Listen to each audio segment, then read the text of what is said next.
Good morning. I regret very much that Lee Hamilton was called to a meeting across the river and could not be here. I'm Mike Van Dusen, Deputy Director of the Center, and I hearty welcome to all of you. As you know, this is the Woodrow Wilson International Center for Scholars is the official and living memorial to the 28th President. We're a public-private institution, and we put on about 800 events a year. Roughly 10% of them are in collaboration with other organizations, and we're absolutely delighted to do this program today with the United Nations Association. I want to thank Andrew Rice for the work he did in putting together a good bit of this. I also want to recognize two members of the Wilson Council that are here, Toby Mercuro, who's very interested in these issues, and Dan Lamotte, who was previously on the board of the center. I also think it would be nice just to mention that Tom Miller, Ambassador Miller, is here as the incoming president of the United Nations Association. It's good to see him again after an absence from the country for, I guess, over a decade. But he and I go way back. So I thank you for being here, and I want to turn the program over to Ed Elmendorf, the president of the Washington chapter of the United Nations Association. And again, thank you all for being here, and I hope you have a productive day, and I look forward to stopping in during the day. Ed.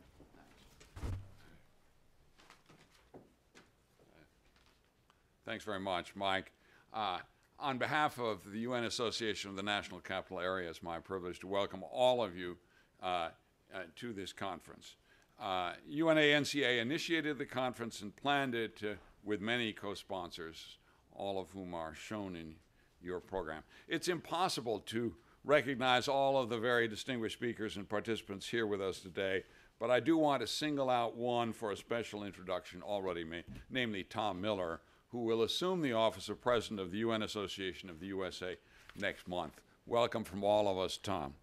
I would also like to express special appreciation to the co-sponsors of this conference, and particularly to those individuals and institutions whose financial support has made the conference possible, including Toby Mercuro, the Andrew E. Rice Fund for Global Education of UNANCA, and the Robina Foundation and the Council on Foreign Relations Program on International Institutions and Global Governance. We are grateful to the Foundation for the support and to the Council on Foreign Relations for helping staff and provide note-takers for this event. This conference is part of a larger program of activities led by the UNANCA Committee on UN Strengthening and Reform. This committee is co-chaired by Princeton Lyman, who's here, Rich Williamson, who will be here, and also by Toby Mercuro. I hope that many of you will join in its work. If you are not a member of the UN Association, I encourage you to make use of the membership materials in your folder for the conference to join the association and to engage in the committee's activities. It is now my pleasure to introduce Tom Pickering, who will lead us through this morning's session. Ambassador Pickering requires really no introduction at all to a group such as this. Tom has done about everything that can be done in the U.S. government in relation to foreign affairs, and including service as ambassador to the United Nations and Undersecretary of State, ambassador to a number of other countries, but I don't want to go into the detail. Tom is also now the co-chair of the board of the UN Association of the USA. Tom may have had something to do with the selection of Tom Miller. Thanks, Tom.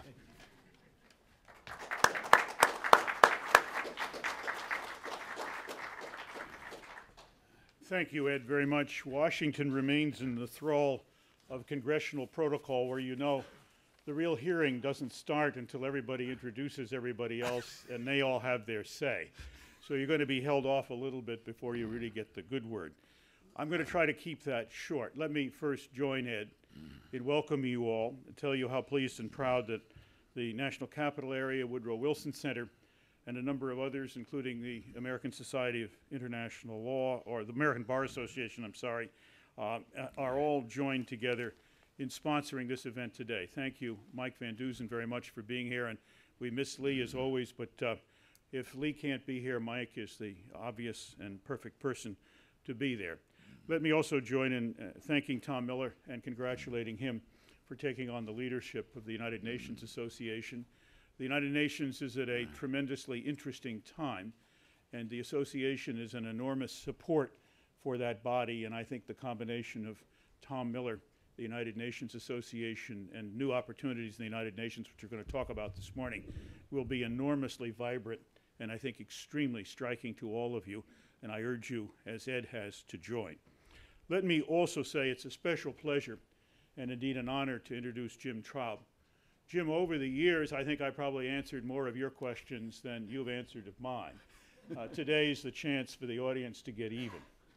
It's a special pleasure to have you. Jim, as you know, has been a columnist and is deeply associated with the New York Times and now particularly the New York Times Magazine. His biography, which you have, indicates that he's reported from all of the tough corners of the world, Iran, Iraq, Sierra Leone, East Timor, Vietnam, India, Kosovo, and Haiti. I can't think of a more striking list.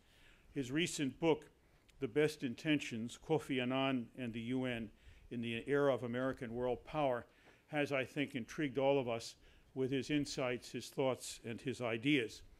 Jim has told me he's now dividing his time, and Jim, I'll get this totally wrong. Is it the Center for the Study of the Responsibility? The global, and see, that's why I said I would prompt please you do. on this Now, one. you join in here. I also now work as Director of Policy for something called, very grandiosely, I want to add, the Global Center for the Responsibility to Protect, which seeks to advance this norm known as R2P, or Responsibility to Protect. Jim, I think that's splendid, the fact that you're half-time telling the world basically what to do from the letterhead of the New York Times, and the other half telling policymakers what to do, puts you in a perfect position. There's no better introduction I could give you, and it's a great pleasure for me to welcome you here and immediately to turn the podium over to you, and we look forward, Jim, to what you have to tell us. Thank you. By the way, would you all be happy if I just sat here and spoke? I can go from the podium, or it's just as comfortable for me to do so. Is there some technical reason that someone should tell me that I should go up to the podium? No? Oh, good. Wherever Then you're most comfortable, I'm we will happy, have you. I'm Yeah. happy, and because I'm kind of myopic, I can, if I need to read anything I've written, I can do it more easily from this height than from that height. So I'm more comfortable this way. Well, thank you very much, Tom, and I'm just enormously honored and flattered to have been asked to deliver this speech for the United Nations Association, and I'm also delighted for the Woodrow Wilson Center affiliation, because I remember very well when I was writing about Barack Obama in August of 2007, he gave one of the most important, if not the most important, foreign policy speech of the early part of his campaign under the aegis of the Woodrow Wilson Center in the summer of 2007. So, but let me get to this fundamental question of UN reform that we're all going to spend the day talking about. In the course of writing this book that Tom mentioned, I was fortunate to be able to watch the whole process of Kofi Annan's UN reform package playing itself out from the beginning to the end. And it was a tremendously hopeful moment, at least at the outset. In late 2004, the high-level panel for threats, challenges, and change delivered its report. And it was a very impressive, very comprehensive report written by some very, very thoughtful people. And it said everything that needed to be said about how the UN needed to change. And it's important to remember that what had provoked it in the first place was the catastrophic stalemate over the debate over Iraq in 2003. And what Kofi Annan was hoping to do was to find a way of reshaping the institution so that the United States felt that it was a fit place for it to carry out its own national self-interest, while all other states felt that as well. And so the underlying premise, or almost metaphor, of the high-level panel was interconnectedness of threat, so that human security threats, which originated in the developing world and were caused by poverty and underdevelopment, were also important to the West. So that, for example, if public health systems failed in West Africa, that would produce an epidemic that could be tremendously destructive in the West. Similarly, The issues of international peace and security, which preoccupied the West, were clearly also matters which had now come to grip everybody in the world. And so the reform proposal was quite intentionally ambitious and comprehensive. And its premise was everybody here would find something that mattered enormously to them, and it would give states a reason to accept something that otherwise they might be uncomfortable accepting because there was something terribly important for them there. So I then went out into the world, and one thing I did is I talked to UN experts who had seen such reform packages before. One of the people I talked to was Ed Luck. Ed Luck is now the Secretary General's special advisor, focusing on the responsibility to protect, and I'll come back to that later.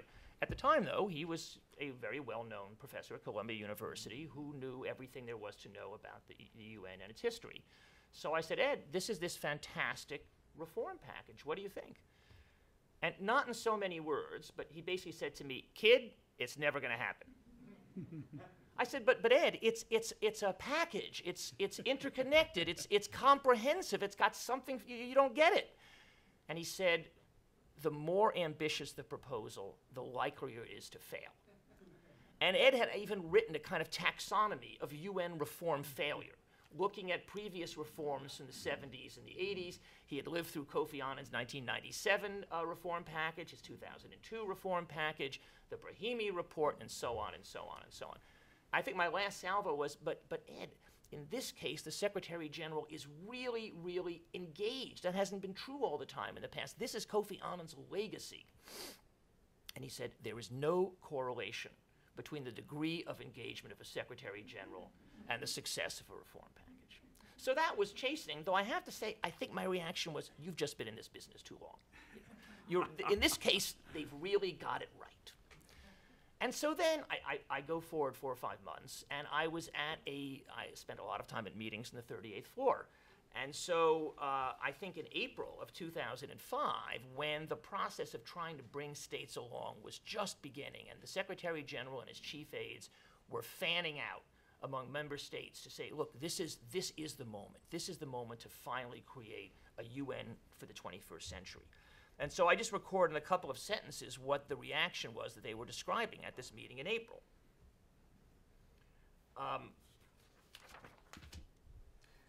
Annan said that he had just met with a group of African ambassadors and discovered that few even knew what was in the report.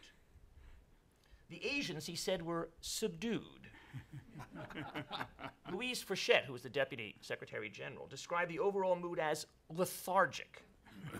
No one was taking ownership of the reform agenda. And that was something of a revelation, that the impetus for reform hadn't come from the members.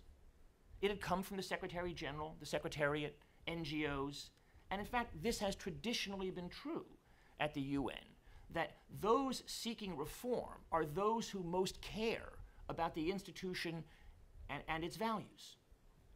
But those are not the same people as the ones who have authority over the institution, which of course is the members.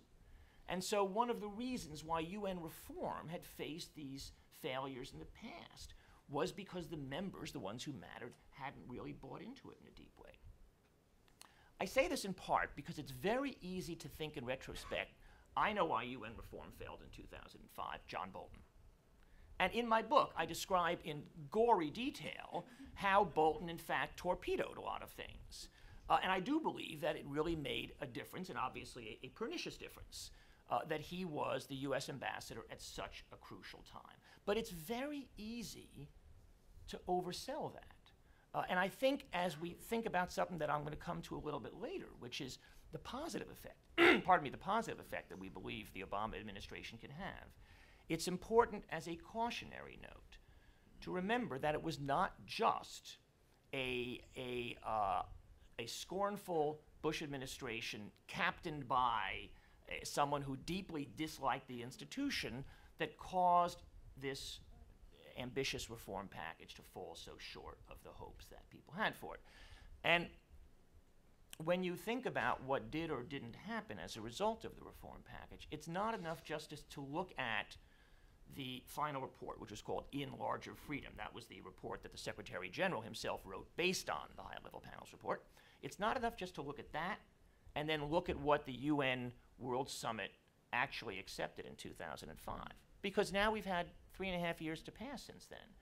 And there are many things that may have succeeded in some formal institutional sense. It was in the final package. But if you ask yourself, has it happened?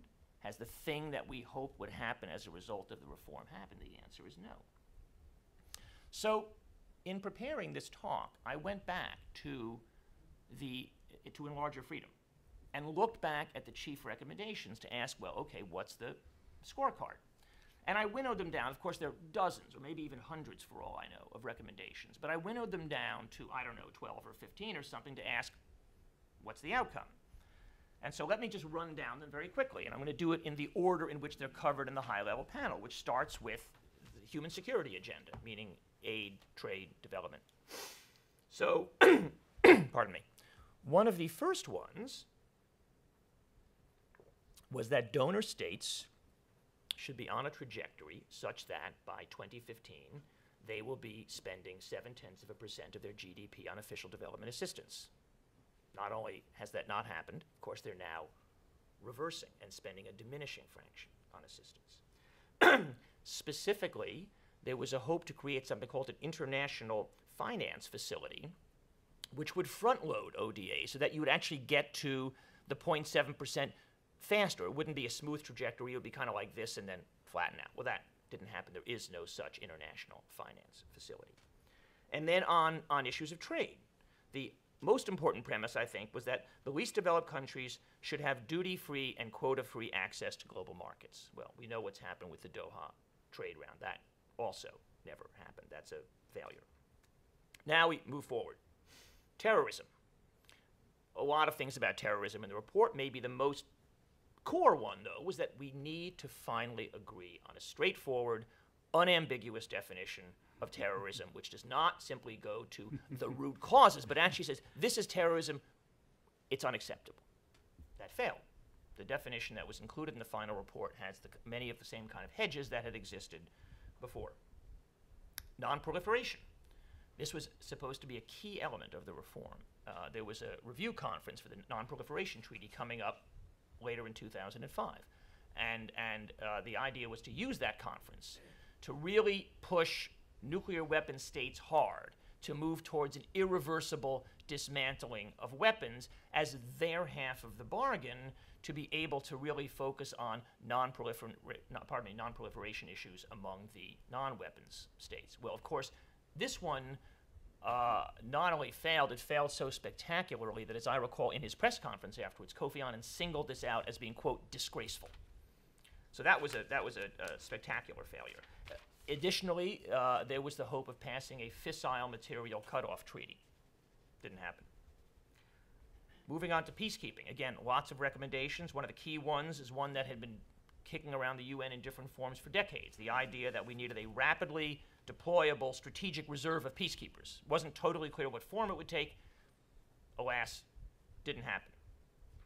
On a broader issue about use of force, and this one was one of the original motivating reasons for the whole reform, we needed to have principles on the use of force. That was how Annan hoped that he could bind the Gulliver of America in a way that America could live with. That you could no longer say, we have an obligation to go in to intervene in a place like Iraq unless it could be justified according to a set of principles, not binding, but voluntary, that states had agreed to and that would govern Security Council action.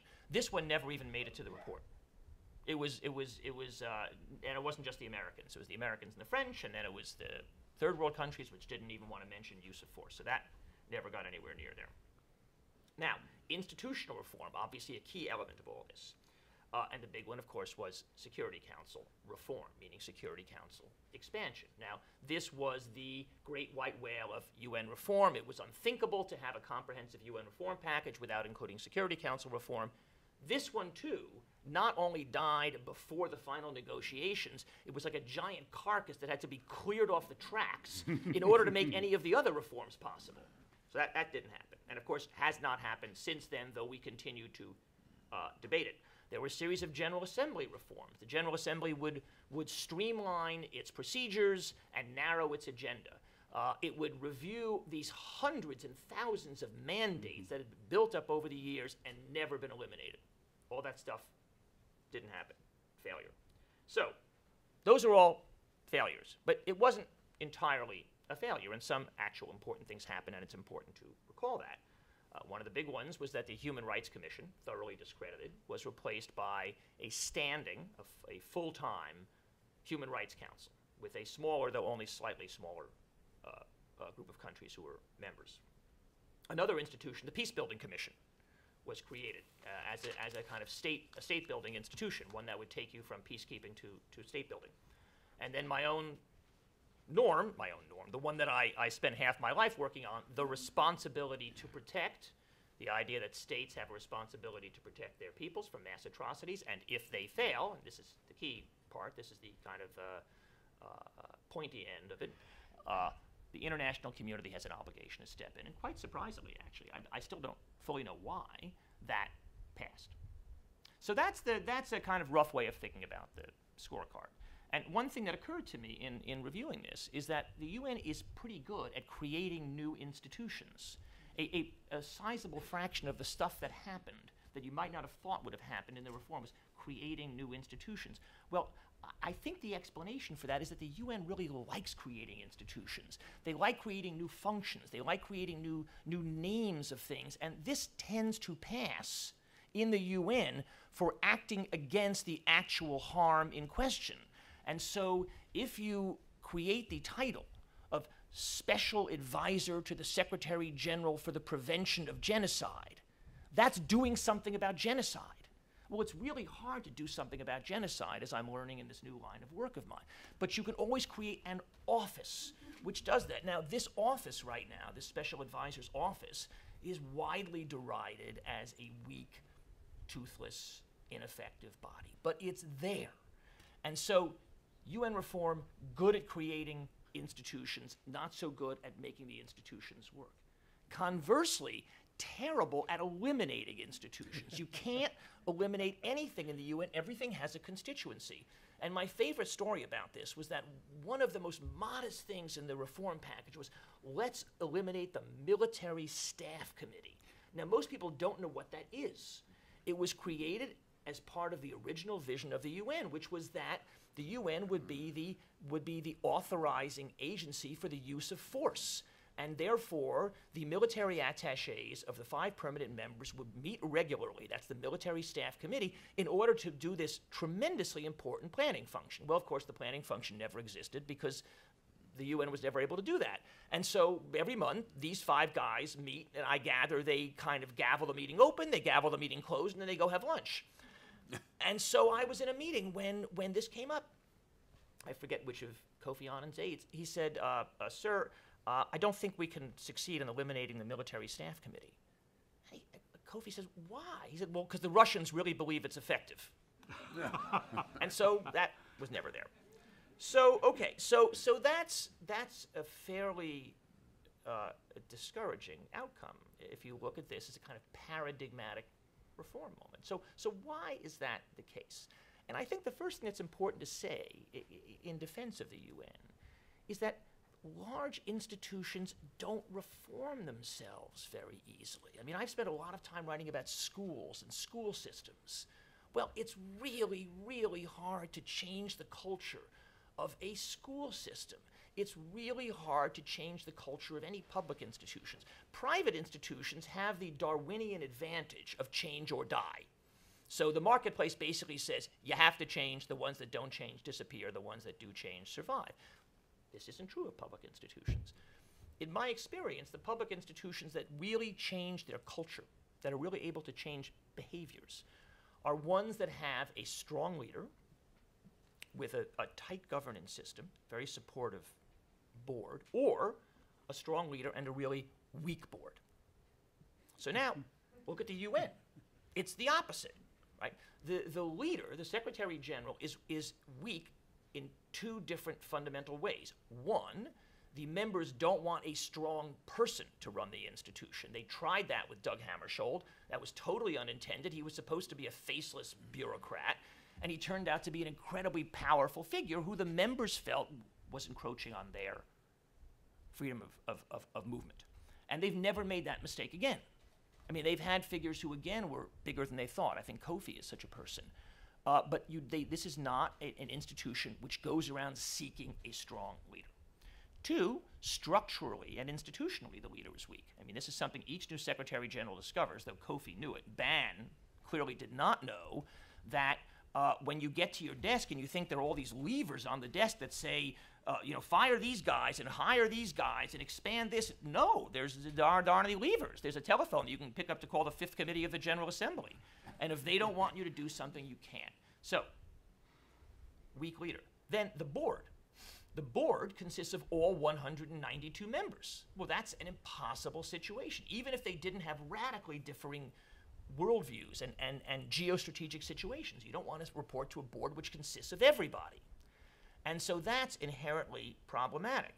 And a friend of mine who was with UNDP pointed out to me that the voluntarily funded programs are often far more nimble than the Secretariat is. And there are two reasons for this. One, they have to be market responsive. They have donors. The donors say, if you don't do what if you're wasting our money, we're going to pull you up short. And some, heads of these institutions get fired. There are consequences. So there's that. Then they have a smaller board. UNDP has 36 people on their board, not 192. It's unwieldy as it is. And in fact, there is a sharp tension between the donors and the board. The board represents the recipients, basically. And so look at UNDP. The head of the board is from Iran. Not a good recipe for successful administration. And there's this extreme tension, ideological and also administrative, between the two. But nevertheless, there is the capacity for doing something and for change. And UNDP is an interesting example of an institution which, in fact, had a strong leader, Mark Malloch Brown, and underwent a real change. So then let's talk about the culture of the place. This is an institution whose employees have a profound sense of high purpose, of the moral nobility of what they do, which I don't deride. But it has the effect of making them incredibly resistant to criticism. And this came up very strongly during the oil for food scandal, which I think was blown out of proportion and became a polemical weapon in the hands of people who didn't like the UN, but also provoked a complete reaction of denial from the institution itself, because people think, how dare you reproach us? We're doing this because we're good people. We're trying to make the world better. Well, that makes it much harder to get people to change. It's also a profoundly process-oriented culture. It is not a results-oriented culture. And so I remember Mark Malloch Brown telling me when he went to run the UNDP, he said, I want everybody here to tell me what achievements you've had. And all the evaluations came back, I held this meeting, I held that meeting. And he said, no, holding a meeting is not an achievement. But so that's also part of the UN culture. And then there is, of course, the terrible bogeyman of geographical distribution, that you have to hire a certain a person from a certain country for a certain job. You have to make sure that there's sufficient balance. You can't have too many people from certain countries, even if those countries happen to supply really effective people. You have to have a certain number of people from countries, even if they don't supply effective people.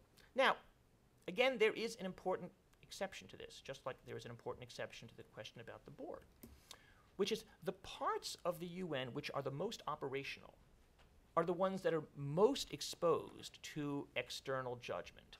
And I'm very struck in this regard by the difference between the Peacekeeping Office and the Department of Political Affairs.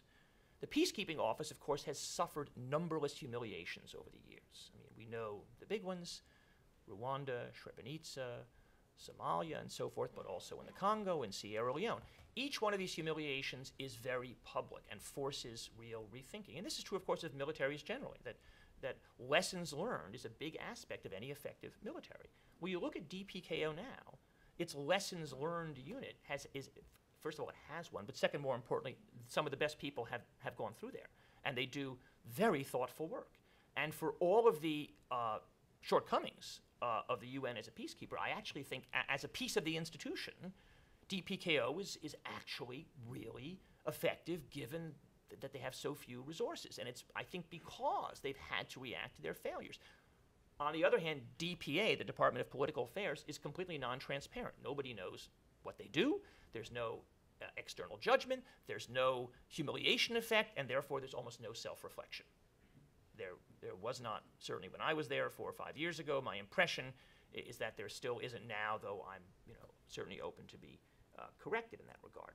So these are the institutional obstacles. But then we come to some of the really big ones that I'm sure we'll be talking about throughout the day today. And the first one, the most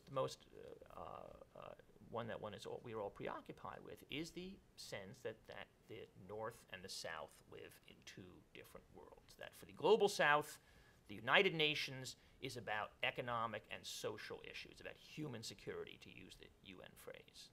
For the global North, it's about international peace and security. And so when we are talking about, is the UN good, is it effective, does it need to be changed, we're actually not even talking about the same UN very often. The goal of the high-level panel was to bring these UNs together. But the fact is, one of the things that became clear in the failure of this reform is how very, very deep is the perceptual divide between North and South. And layered on top of that is an ideological divide.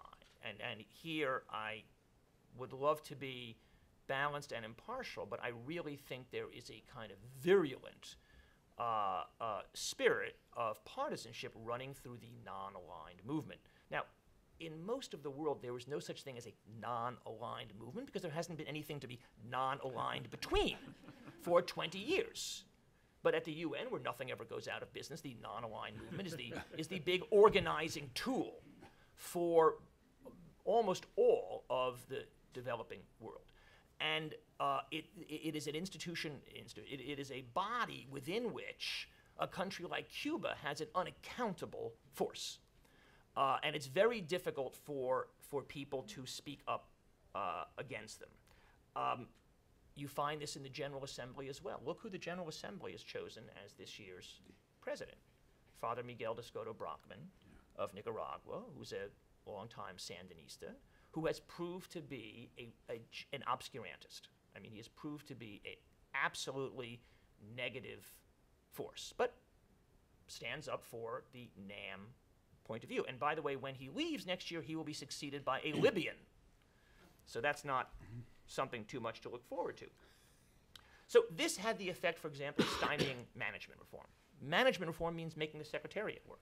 If the NAM thinks that the Secretariat is effectively the property of the other guys of the global North, the Secretary General and the Secretariat is theirs, the General Assembly is ours, it becomes impossible to have that kind of management reform because it's seen as a zero-sum game. We're going to strengthen your UN, and then when you say you want to streamline the General Assembly, clearly that's code for weakening our UN. And so that completely fell by the wayside. And then look at the Human Rights Council. Now that was a success in the sense that the Human Rights Commission was an utterly discredited body. Anything would have been better. Well, I probably shouldn't say that. It's a high chance something would have been better. Yeah, no, I'm coming to that. So now at least there's a standing body, where before you had one that met for 6 weeks. There's something called the Universal Periodic Review, which means that the members have to have their own human rights record reviewed. But if you look at the way it's operated since it came into being in 2006, it has reproduced exactly the ideological division that made the Human Rights Commission ineffective, which is most of the members of the council don't think it's right to be naming and shaming human rights abusers. They don't think it's right even to be talking about individual countries, except in a helpful spirit. The only country that they are really keen to criticize is Israel. And so there we've had the institutional change, but not the underlying behavioral change, which is so much harder and is what reform really has to mean at the UN. And you find this in the argument over the definition of terrorism, that large parts of the developing world feels that it's very important to carve out the right of resistance to an occupying force, meaning Israel-Palestine, when defining terrorism. Otherwise, you are conceding to the West. And in my own field of the responsibility to protect, what had seemed to be a settled principle, this thing that was passed and is written down in type in the 2005 World Summit outcome document, now is deeply contested. And we are going to be having a debate in June. And that debate is not, one fears, going to be, okay, what can we do to advance this principle so we actually can take it from an abstraction to a practice? No. It's what did we agree when we agreed in 2005? Did we really agree that the Security Council has this power, or should the power to authorize action belong to the General Assembly? Did we really agree that states have the responsibility to step in when the state in question manifestly fails to protect citizens, or is that something which is closer to being voluntary? And so this issue has become a profoundly ideologically contested one. So there's this ideological issue. But then I come back to this thing which I heard in this meeting in April, which is it just doesn't matter as much to the members as it does to the full-time UN, to the Secretariat, the Secretary General, and so on. In effect, the UN does not produce goods that are powerful enough that they serve as a counterweight to the quite inevitable and quite proper calculus of national self-interest, which all the members have. So you see this in the debate over Security Council reform. Everybody agrees that the UN is losing this precious thing of legitimacy because its 5 permanent members are so deeply unrepresentative. Everybody says we have to address this. It's crucial. I think it's crucial too. But when you actually come down to any kind of decision about who gets what, well, that immediately awakens a quite understandable, powerful sense of, yeah, but my ox is gored. So whatever, let's say, Singapore might say about the importance of having Asia represented with another country, India would be its representative. Does Singapore actually feel that it is advantaged by having India on the Security Council? No. No, it doesn't. And in fact, indeed, I've heard the Ambassador Menon of Singapore say as much. And that's outside of the fact that each one of these states that wants to be a permanent member generates its own special enemy. So Germany, Italy will do whatever it can to stop it. Japan, China will try to stop it. Brazil, Mexico, and several other countries, and so on. Argentina. So everybody has their. But the larger point is that for all of the rhetoric of global good, it is inevitable in such an institution that the good of each country comes to the fore. And the problem is, as I say, the good that's achieved through these reform negotiations doesn't seem powerful enough to outweigh these, in effect, private goods. So, okay, that obviously is really depressing. What to do? So most of these cultural dynamics I've described are inscribed in the institution. They have to do with its DNA. But there is one powerful variable, and of course his name is Barack Obama. And so we actually, I think, are at a fascinating moment in which we are going to be performing a kind of real-life social science experiment, which is take the by far most powerful dominant member of this institution and switch from the most negative force in recent memory to the most positive force in recent memory. How much of a difference will it make? So, again, going back to Bolton, there is no question not only that he did immediate harm, but that he did he leached toxins into the soil, in effect. He produced a backlash. And so that now, the developing world can easily define itself against American interests, both in some global sense, but also specifically at the UN. So he in effect, he rationalized, authorized, gave a pretext for this backlash. Now we have this guy who is deeply committed to multilateralism, who says good things about the UN, who, if anything, in fact, I discovered during the campaign, had to be restrained by his aides from saying good things about the UN that they thought would be considered naive. But that was his natural tendency. UN, good. Okay, so can this be the lever, the pivot that will make this difference? Now, the fact that the Durban Conference on Racism is going on without us is a sign that even in the era of Barack Obama, this deep ideological and geographical gulf persists and is powerful and is divisive, so one shouldn't get carried away. But if you look around at some of these stillborn reforms that I was talking about, you can see places where it can make a difference. For example, I called a friend of mine who follows the Human Rights Council very closely.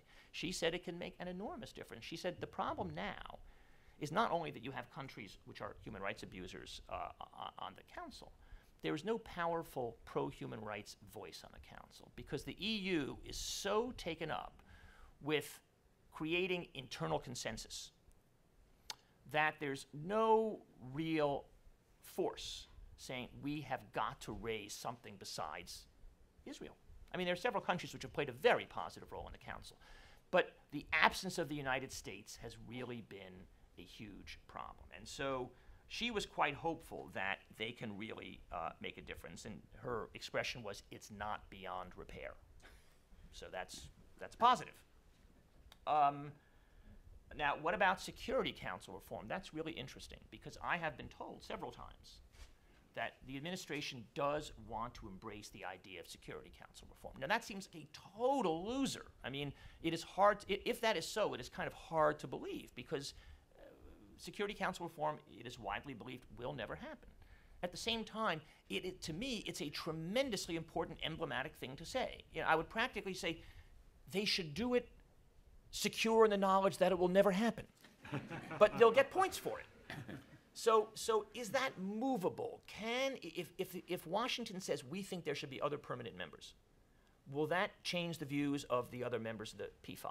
Will that unlock some of the stalemate?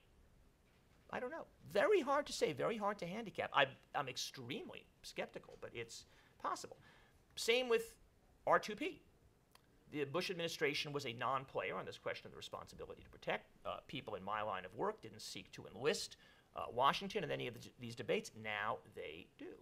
And you probably have all seen in recent days the fact that the administration has been very outspoken on Sri Lanka, which I would argue, and I had a piece in the Washington Post saying this yesterday, is the first mass atrocity situation which this administration has confronted. And not surprising, in an administration that has Samantha Powers, Susan Rice, other people for whom this is obviously a fundamental moral issue, they have been outspoken, I think more outspoken than their predecessors would have been.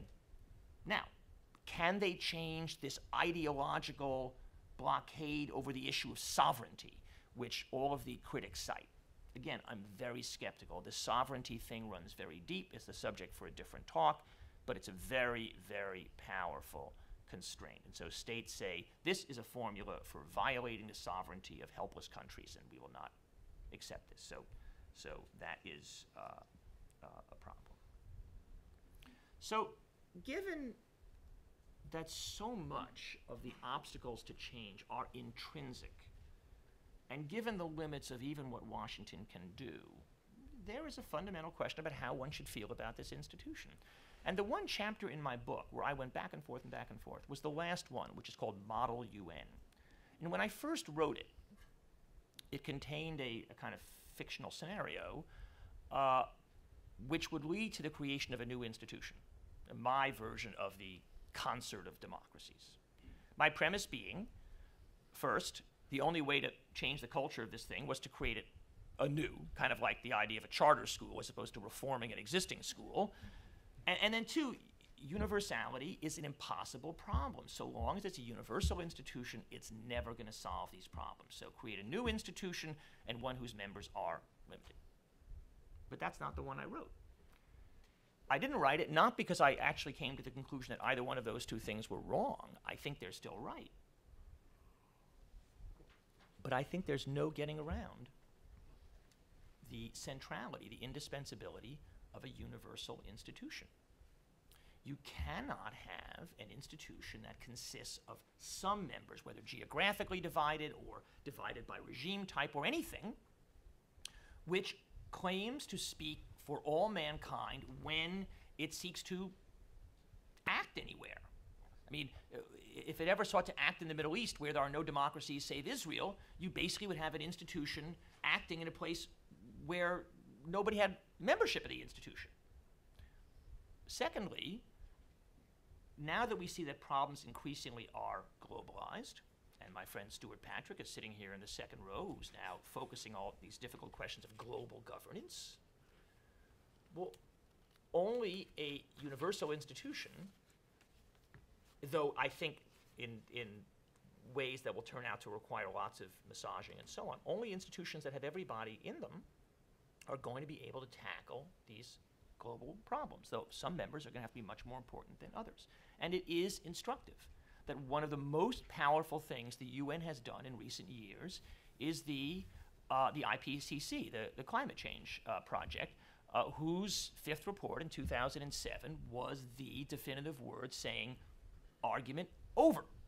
3,000 climate scientists from all over the world have said climate change is here, and they said there's a 90% chance that it's man-made, end of argument. And that argument was over because this was this universal institution.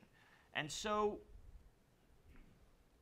I guess the irony is that the same characteristics, which are the inherent limiting factor of the institution, are also the source of its legitimacy and its indispensability. And so one is simply left to deal with it and to try to make it better and to recognize those limitations without being crippled by the recognition of those limitations, and to hope that, whether because of the magic of Barack Obama or for some other dynamic, that states increasingly come to feel like the goods that the UN provides are of sufficient power, that they are willing, to some extent, to set aside their purely national calculus of self-interest. And I know that's a somewhat slender reed to conclude my talk on, but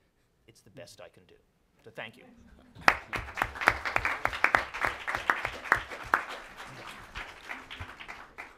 Thank you, Jim, very much for both a brilliant and very incisive presentation of the difficulties. I'm kind of looking at what's the simile or the metaphor. It seems to me it's a cringing mouse surrounded by hedgehogs with spines pointing in all directions. That doesn't sound good. Doesn't it? But it was inspired by your talk. I'd like to take a few questions. We are running up against a break, so I'll ask people to be brief and short.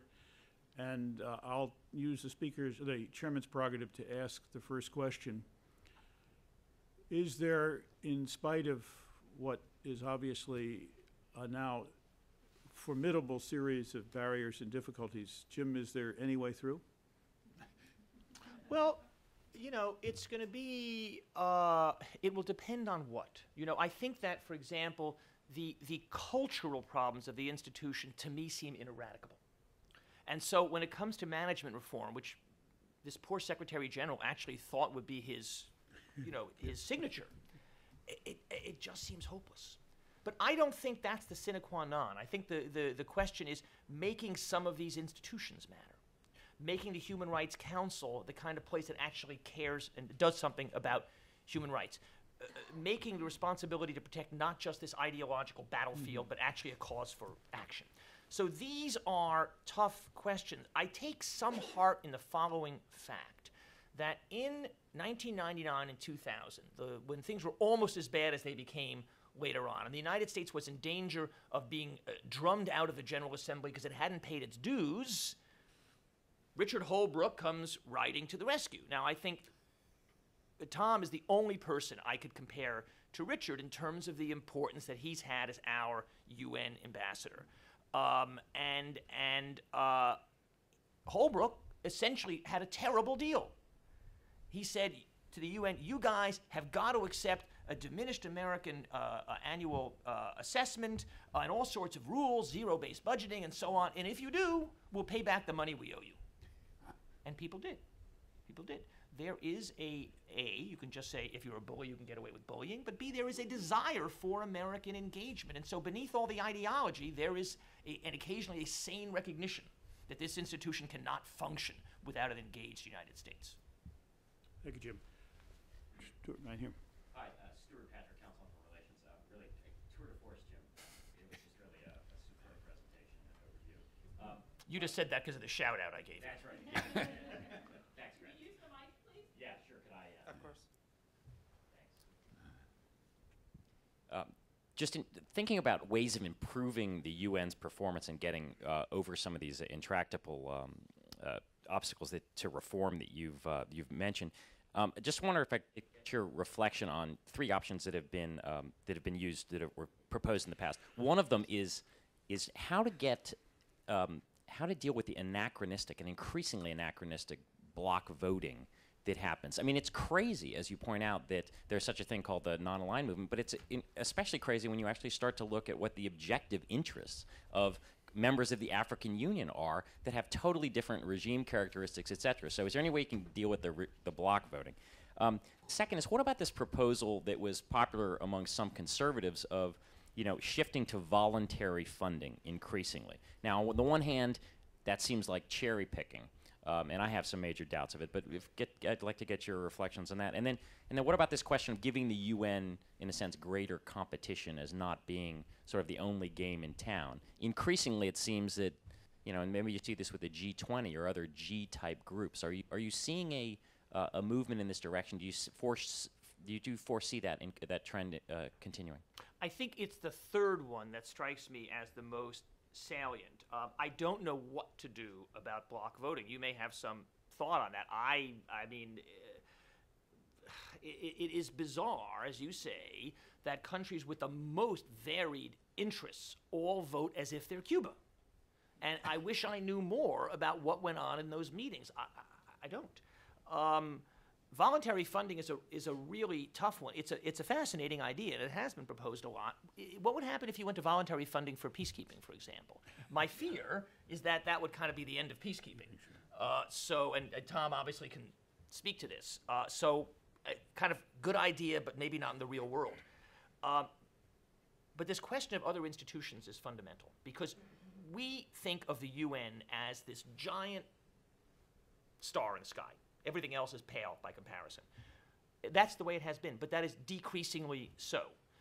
And so I think that what is going to happen is that increasingly there will be kind of parceled out responsibilities, both regionally and task-wise.